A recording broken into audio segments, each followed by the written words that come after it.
Bismillahirrahmanirrahim. Alhamdulillahilladzi amarna bil khawfi war raja'i wal haya wa nahana anil ya'si wal makri wal badha. Ashhadu an la ilaha illallah wahdahu la syarika lah, rabbul ardi was sama'. Wa ashhadu anna sayyidana Muhammadan abduhu wa rasuluhul mustafa. Allahumma salli wa sallim wa barik ala sayyidina wa habibina wa maulana Muhammad wa ala alihi wa ashabihi wa dhurriyyatihi wa adba'ihi. Amma ba'd. Yang kita hormati dan kita cintai para habaib, para alim ulama, muhibbin, hadirin, hadirat rahimakumullah. Puji dan syukur kita haturkan kehadiran Allah subhanahu wa ta'ala yang telah memberikan kita taufik dan hidayah, izin dan inayah, sehingga kita kembali berkumpul bersama-sama di majelis yang penuh barakah ini. Salawat dan salam kita haturkan kepada junjungan kita Nabi besar Muhammad sallallahu alaihi wasallam dan kepada seluruh keluarga, para sahabat, zurriyat dan pengikut beliau sampai hari kiamat nanti. Para muhibbin rahimakumullah, Al-Hadithul Ishrun, hadis yang ke-20 dari 40 hadis. An Abi Mas'udin Uqbah bin Amrin Al-Ansari Al-Badri radhiyallahu anhu qala qala Rasulullah sallallahu alaihi wasallam, inna mimma adrakan nasu min kalamin nubuwwatil ula idza lam tastahi fasna ma syi'ta, rawahul Bukhari. Dari Abi Mas'ud Uqbah bin Amr Al-Ansari Al-Badri radhiyallahu anhu, berkata beliau, bersabda Rasulullah sallallahu alaihi wasallam, sesungguhnya sebagian yang memperdapati oleh manusia dari perkataan kenabian yang dahulu. Artinya setengah daripada ungkapan yang telah disampaikan oleh para nabi-nabi sebelum nabi kita sallallahu alaihi wasallam. Idza lam tastahi fasna ma syi'ta, apabila engkau tidak mempunyai perasaan malu, maka lakukanlah sesukamu, maka lakukanlah apa yang kamu kehendaki. Hadis riwayat Imam Bukhari. Para ulama pensyarah hadis ini menjelaskan bahwa ada dua makna daripada ungkapan idza lam tastahi fasna ma syi'ta itu. Yang pertama, idza lam yakun haya fa'mal ma syi'ta, apabila tidak ada perasaan malu, maka perbuatlah apa yang kamu kehendaki. Ini semacam bentuk ancaman, dalam istilahnya tahdid. Kalau tidak ada malu, lakukanlah apa yang kau mau. Ini ancaman dari Allah. Seperti dalam Al-Quran, Allah seringkali mengancam manusia dengan ungkapan ta'budu ma syi'tum, sembahlah apa yang kalian mau. Nah, itu bukan perintah, tetapi semacam tahdid, ancaman. Adapun makna yang kedua, anna man lam yastahi sana'a ma sya'a. Orang yang tidak punya malu itu, dia mau melakukan apa yang dia kehendaki. Orang yang dalam dirinya tidak ada malu, tidak ada haya, itu bisa berbuat apa yang dia kehendaki. Maksudnya perbuatan-perbuatan yang jahat, perbuatan yang negatif. Para muhibbin rahimakumullah, sebagian ulama mengatakan al-haya haya'ani, malu itu ada terbagi dua, haya'un mahmud wa haya'un madhmum. Ada malu yang terpuji, ada malu yang tercela. Malu yang tercela itu adalah sifat malu yang ada dalam diri seseorang yang mencegah dia dari berbuat kebaikan. Dalam dirinya ada perasaan malu. Perasaan malu itulah yang membimbing, mencegah dirinya dari berbuat kebaikan. Seperti malu bertanya, supan betakun terhadap hal-hal yang dia tidak mengerti dari perkara agama. Nah, ini malu dicela. Kada paham apakah maksudnya itu betakun supan. Nah, supan ini yang tercela. Itulah yang dimaksud dengan sabda Rasul sallallahu alaihi wasallam, inna dinana hadza la yasluhu li mustahi. Agama Islam ini tidak cocok, tidak patut bagi orang yang pemalu. Nah, artinya pemalu, sifat malu yang tercela itu.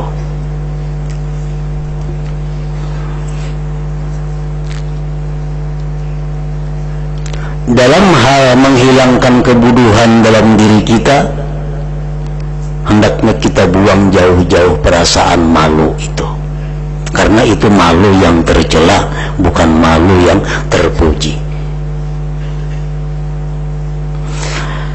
Seorang perempuan dari Ansar datang kepada Rasulullah sallallahu alaihi wasallam. Perempuan itu bernama Ummu Sulaim. Datang kepada Rasulullah. Dia berkata, hal 'alal mar'ati min ghuslin idza ihtalamat. Wahai Rasulullah, adakah perempuan itu wajib mandi andai kata dia bermimpi? Nah, ini pertanyaan, sebenarnya pertanyaan yang bikin malu, tetapi ini perlu ditanyakan karena masalah hukum agama. Ummu Sulaim bertanya kepada Rasulullah, adakah wajib perempuan itu mandi jikalau dia bermimpi? Berkata Rasul, na'am, ya, iza ra'atil ma, apabila dia melihat ada air maninya. Apa yang dilakukan oleh Ummu Sulaim ini dipuji oleh Siti Aisyah radhiyallahu anha. Apa kata Siti Aisyah? Ni'man nisa'ul ansar lam yamna'hunnal haya ayyas'alna an amri diniha. Sebaik-baik perempuan kabilah Ansar tidaklah mencegah akan mereka perasaan malu daripada bertanya tentang masalah agama mereka. Nah, para muhibbin rahimakumullah, jadi malu bertanya itu malu yang dicela.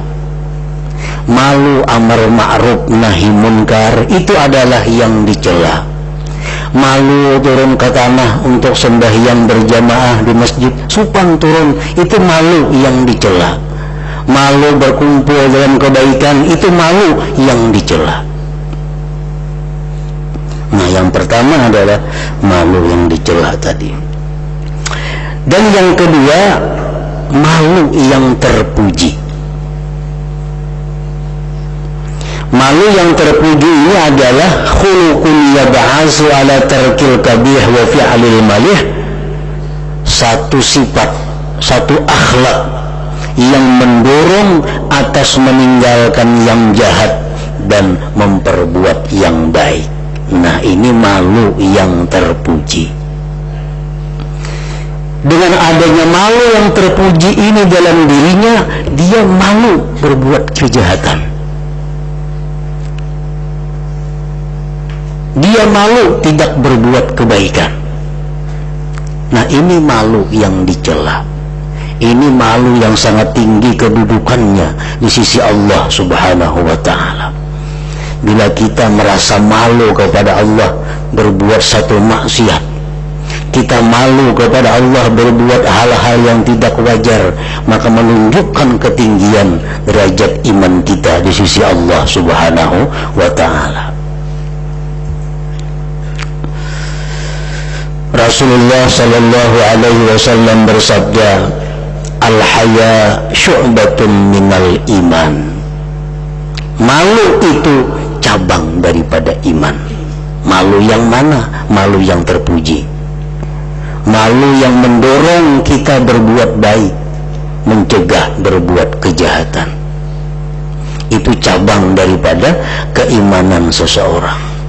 Orang yang tidak malu berbuat jahat, tidak malu meninggalkan kebaikan, ini menunjukkan rendah kualitas imannya, lemah imannya. Umpamanya orang berduyun-duyun ke masjid sembahyang berjamaah, ini di pelatar lituk-lituk buka-buka apakah kada disupan.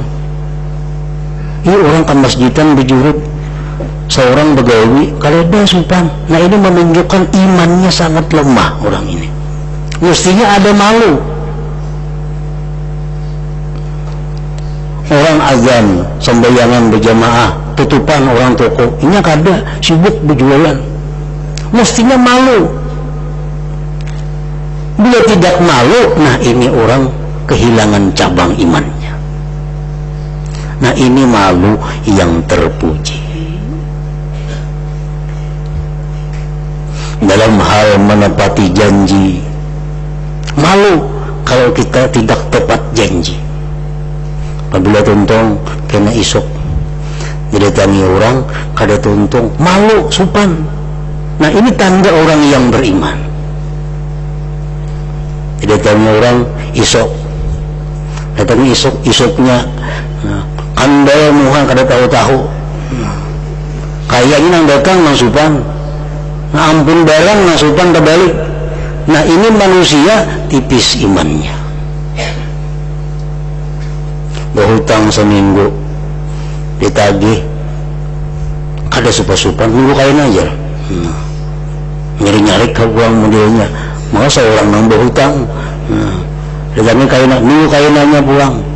Kada ada rasa malu. Mana berhutang, mana mendustai orang, kada ada malu. Nah, menunjukkan iman ini orang diragukan, imannya sangat tipis. Ibnu Abbas radhiyallahu anhu berkata, al-haya wal iman fi qaran, fa iza nuzi al-haya tabi'ahul akhar. Malu dan iman itu satu paket. Satu paket. Bila dicabut malu, mengikuti iman. Ini sepaket kalau dipisah antara iman dan malu itu. Belinya kada ada lagi malunya, kada ada lagi imannya. Idza nuzi al-haya tabi'ahul akhar.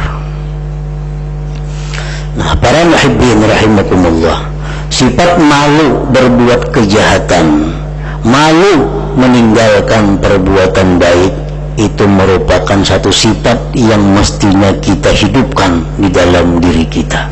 Kita usahakan agar sifat itu ada di dalam diri kita, malu ini.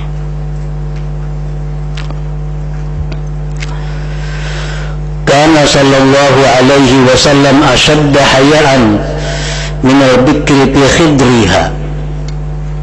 Rasulullah itu diceritakan pemalu, sangat pemalu. lebih pemalu dari seorang gadis dalam tutupannya. Malu apa Nabi kita? Beliau sangat malu, lebih pemalu daripada seorang gadis. Dijelaskan, kana yaghtasilu min wara'il hujurat. Nabi kita itu sidin mandi di belakang kamar-kamar sidin. Mana sudah bertapih, berbaju, mandi di belakang kamar buang.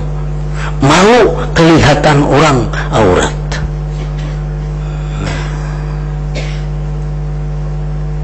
Orang-orang yang malu auratnya itu dilihat oleh orang yang tidak berhak melihatnya, ini menunjukkan kualitas imannya.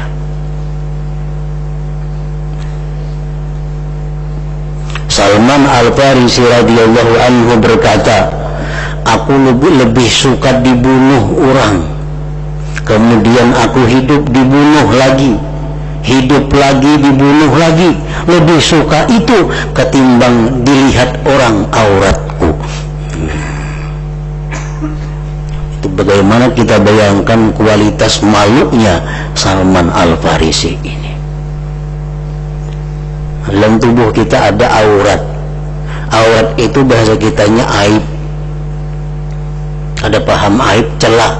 Nah, artinya kada boleh dilihat orang kecuali orang-orang tertentu yang berhak untuk melihatnya. Itu aurat. Nah, orang yang membuka bebas auratnya ini, orang kada punya malu. Kalau bini kita kada berakamban, bini kita kada pemalu, kada beriman. Bini kita membuka aurat keluar rumah, berarti bini kita kada pemalu, berarti kita berisi bini yang kurang imannya,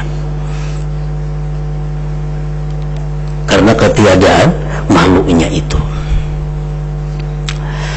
Para muhibbin rahimakumullah, Rasulullah sallallahu alaihi wasallam bersabda, al-haya la ya'ti illa bi khair. Malu itu tidak mendatangkan melainkan kebaikan. Jadi sifat malu ini pasti mendatangkan kebaikan kepada orangnya itu.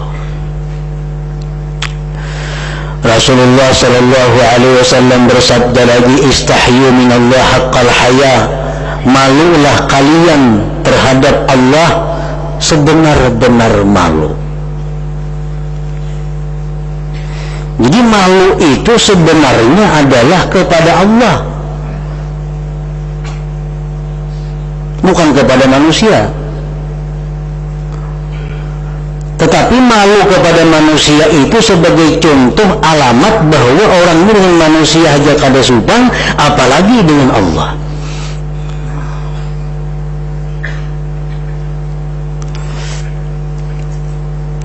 Nah, para ulama menjelaskan bagaimana caranya kita mendapatkan malu itu, malu terhadap Allah.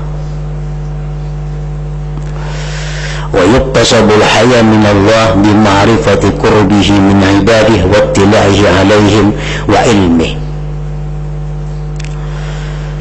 Didapat malu itu daripada Allah dengan mengenal kedekatan Allah daripada kita, melihatnya Allah atas kita, mengetahuinya Allah apa yang terjadi pada diri kita. Itu yang ditanamkan. Nah, malu terhadap Allah itu kada akan bisa ada dalam hati kita kalau kita kada merasakan Allah itu dekat. Allah itu selalu melihat apa yang kita laksanakan. Allah mengetahui apa yang kita lakukan. Nah, pendalaman itu yang mengakibatkan timbulnya malu terhadap Allah Subhanahu wa ta'ala. Makanya malu inilah kedudukan yang tinggi, derajat yang tinggi, lebih daripada khauf, lebih daripada raja. Nah, yang pertama, merasakan kedekatan Allah. Yang kedua, supaya timbul malu itu adalah wa bi ihsanihi ilaih wa taqsirihi iyyahu. Kita merasakan kebaikan Allah kepada kita dan kurangnya kita terhadap Allah. Allah setiap detik, setiap saat memberikan nikmat kepada kita, macam-macam nikmat. Tapi kita gunakan nikmat untuk maksiat. Kita gunakan nikmat untuk yang dilarang Allah. Nah, kalau kita tafakur yang demikian akan menumbuhkan haya, malu terhadap Allah Subhanahu wa ta'ala. Para aulia Allah seringkali mereka berkata, aku malu berdoa kepada Allah karena nikmat yang ini pun aku belum mampu melaksanakan dengan sebaik-baiknya kesyukurannya. Nah, mereka malu berdoa kepada Allah, malu minta sihatakan, malu minta murahkan rezeki, malu minta keselamatan, malu. Kenapa? Karena sangat banyak sudah menerima nikmat Allah sedangkan kita masih kurang pengabdian kepada Allah.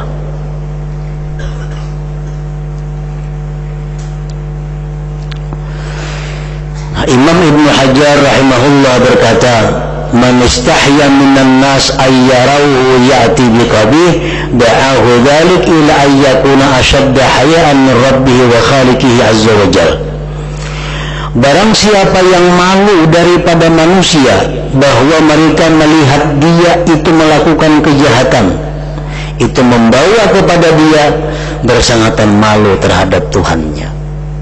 Nah, jadi dari manusia dahulu supan kelihatan orang terbuka aurat, supan kelihatan orang berbuat kejahatan, supan kelihatan orang kada sembahyang, supan kadang-kadang orang kada puasa. Dari supan-supan itu akhirnya membawa kepada malu terhadap Allah Subhanahu wa ta'ala. Para muhibbin rahimakumullah, sifat malu yang ada dalam diri kita itu merupakan binting diri, kehormatan diri, sehingga diri kita dilindungi oleh Allah, dilindungi oleh agama daripada digunjing, dicela orang. Kalau kita ada punya sifat malu, maka orang dilarang menggibah kita. Tidak boleh orang lain menggunjing kita selama kita ada punya sifat malu di dalam diri kita. Tapi kalau sudah sifat malu itu kita lemparkan, sifat malu sudah kita buang, maka kehormatan kita menjadi perai. Artinya orang-orang dibolehkan menggunjing kita, menggibah kita. Rasulullah SAW bersabda, man alqa jilbabal haya an wajhihi talawida salahu. Orang-orang yang membuang malunya, maka orang itu tidak mengapa digibah baginya. Contohnya minum arak, itu satu kemaksiatan. Kalau ingin beriman mestinya malu ketahuan orang, kelihatan orang minum arak. Ada ini sudah hilang malu, di warung, di tengah jalan, nah minum arak, berarti ini orang sudah membuang malunya. Nah, orangnya boleh kita gibah, boleh digunjing sebagai orang yang peminum arak. Oh, si anu itu peminum, ada berdosa kita. Kenapa? Karena dia sudah membuang malunya.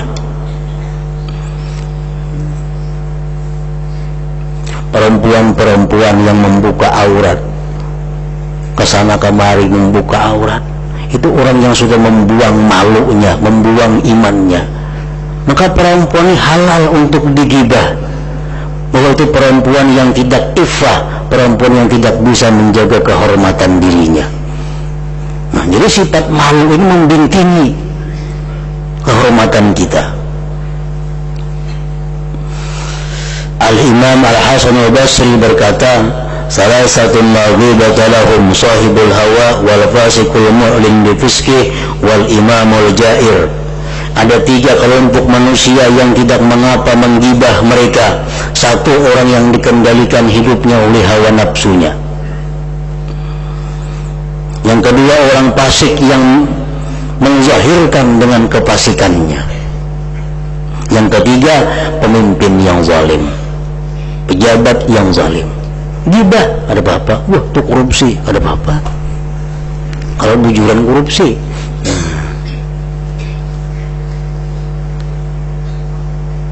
Kenapa sebabnya mereka yang tiga kelompok ini kita boleh menggibah, kada dilarang? Karena mereka membuang malu dari diri mereka. Mereka kada malu. Al-Imam Fudail bin Iyad berkata, khamsun min alamatis syaka, ahaduha qillatul haya. Imam Fudail bin Iyad berkata, 5 tanda orang ini masuk neraka. Pertama, qillatul haya, orang ini sedikit punya malu. Kada pemalu, ini tanda orang ahli neraka. Berbuat maksiat kada malu, melanggar nang haram kada malu, orang berbuat baik inya kada supan, orang samuan bagus inya kada ada rasa malu. Nah ini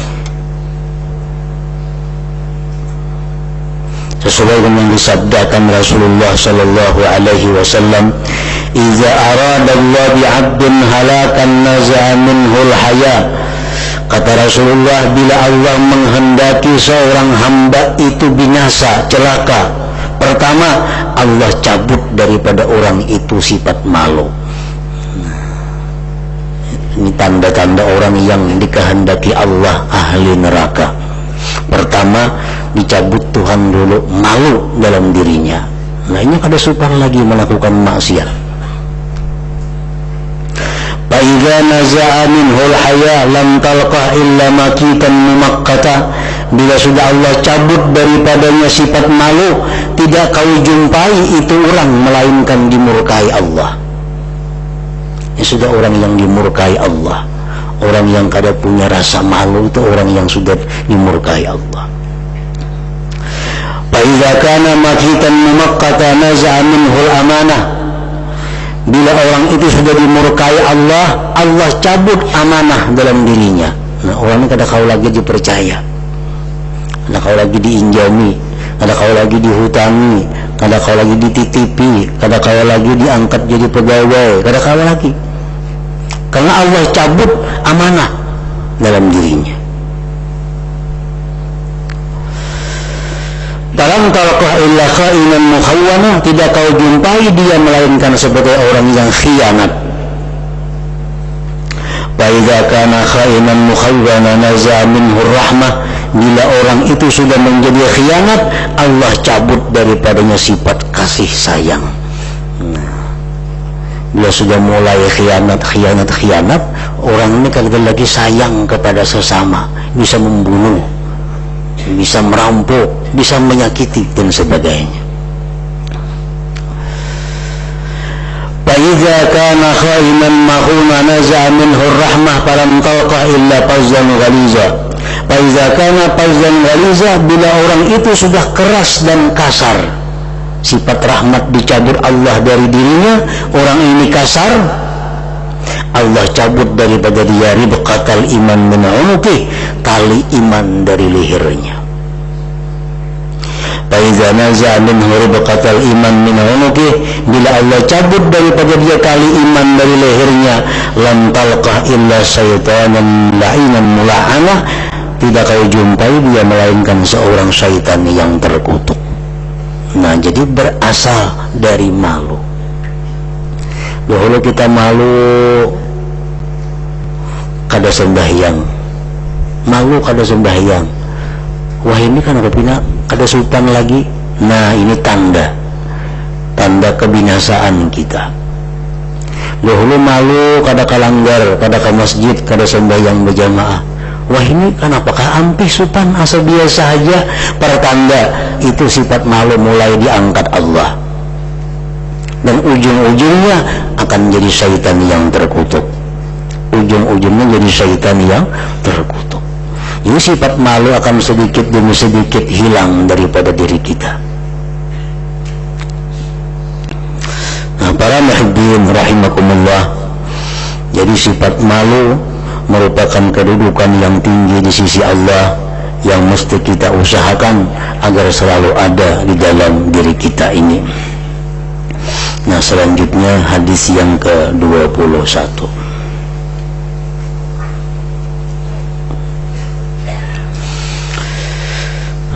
Para muhibbin rahimakumullah, dalam kesempatan ini akan kami beritahukan bahwa mengenai hari Idul Adha terjadi perbedaan pendapat di antara para ahli. Ada yang berpendapat Idul Adha itu jatuhnya pada hari Selasa tanggal 16, dan ini bersamaan dengan Makkah Al-Mukarramah. Ada sebagian lagi Idul Adha ini yang berpendapat jatuhnya pada hari Rabu tanggal 17. Nah, kedudi sehari. Nah, dalam hal ini pemerintah kita menetapkan tanggal 17, yaitu hari Rabu. Nah, sedangkan kita melihat dan menilai, maka kita memilih bahwa kita umpat yang 16, yaitu hari raya Idul Fitri, Idul Adha di Pondok Pesantren Nurul Muhibbin ini dilaksanakan pada hari Selasa tanggal 16 November. Berdahulu pada pemerintah sehari. Dan bagi yang ingin puasa Arafah, maka berarti itu puasanya pada hari Senin tanggal 15 November. Nah, dengan ini pula diberitahukan bahwa malam Selasa yang akan datang kita libur karena bertepatan dengan malam hari raya tadi. Ila hadratin Nabi sallallahu alaihi wasallam. Al-Fatihah. Bismillahirrahmanirrahim.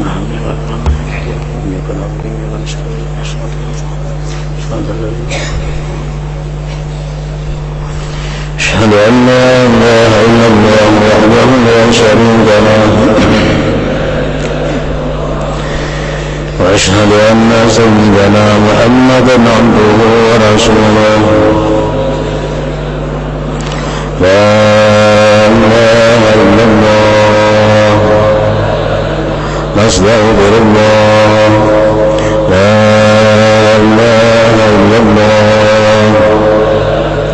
نستغفر الله لا إله إلا الله نستغفر الله لا إله إلا الله ونتوب إلى الله لا إله إلا الله محمد رسول الله صلى الله عليه وسلم ويا أيها الرجل منه شفاعة صلوا عليه وسلموا تسليما اللهم صل وسلم وبارك